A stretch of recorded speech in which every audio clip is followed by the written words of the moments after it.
नमस्कार, बिहार तक देख रहे हैं आप और आपके साथ मैं हूं आशीष अभिनव। देखिए, बिहार में चुनाव संपन्न हो गए हैं। दोनों ही चरणों में चुनाव खत्म हो गए हैं 243 विधानसभा सीट को लेकर।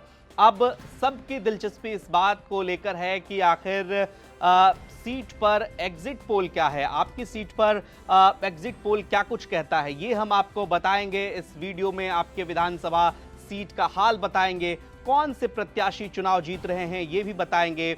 साथ ही साथ आपको ये बताएंगे कि चुनाव में कहां कमी रह गई, एग्जिट पोल आखिर क्या कहता है, जो कैंडिडेट जीत रहे हैं उनके जीतने की वजह क्या है, जो कैंडिडेट हार रहे हैं उनके हारने की वजह क्या है।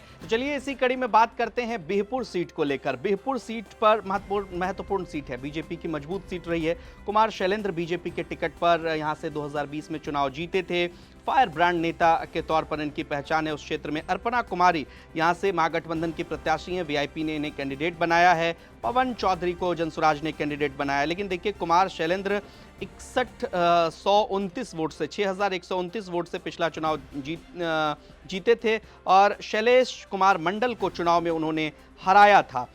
बिहार तक के एग्जिट पोल के मुताबिक बिहपुर सीट पर एक बार फिर से एग्जिट पोल में कुमार शैलेंद्र को बढ़त है। इंजीनियर शैलेंद्र इस सीट को जीतते हुए नजर आ रहे हैं। एक बार फिर से भारतीय जनता पार्टी का कमल खिलाते हुए एग्जिट पोल में कुमार शैलेंद्र नजर आ रहे हैं और जनसुराज का फैक्टर और वीआईपी का फैक्टर यहां पर काम करता हुआ नहीं दिख रहा। हालांकि शिद्दत से मजबूती से चुनाव लड़ी यहां पर अर्पणा कुमारी, लेकिन यहां पर बिहार तक के एग्जिट पोल में वो थोड़ा पिछड़ती हुई नजर आ रही हैं। तो देखा आपने, हमने आपको आपके सीट का एग्जिट पोल बताया है। अब आप अपने सीटों के बारे में, पर्टिकुलर सीट के बारे में ये जानना चाह रहे हैं कि आपकी सीट पर क्या कुछ हुआ है। इस बार कोई बड़ा खेल तो नहीं हुआ है, क्योंकि बात यह है कि हर सीट के बारे में अलग अलग चीजें सामने आ रही हैं। किसी सीट पर कैंडिडेट टू कैंडिडेट परिणाम वेरी कर रहे हैं।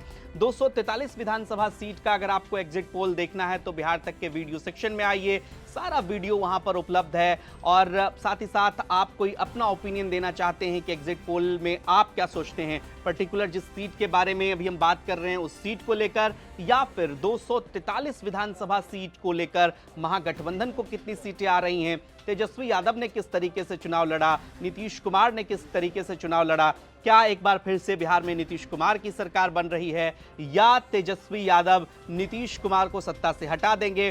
तमाम अलग अलग विश्लेषण हैं। जनता की राय जो होती है वो निश्चित तौर पर अंतिम राय होती है। अब सबकी किस्मत ईवीएम में कैद हो चुकी है, लेकिन एग्जिट पोल में अगर आपको अपने सीट के बारे में जानना है तो आप बिहार तक के वीडियो सेक्शन में आइए और 14 तारीख का दिन मत भूलिएगा। 14 नवंबर को बिहार तक आप लगातार देखते रहिएगा। चुनाव परिणाम से जुड़ा हर अपडेट आपको मिलेगा सिर्फ और सिर्फ बिहार तक पर। नमस्कार।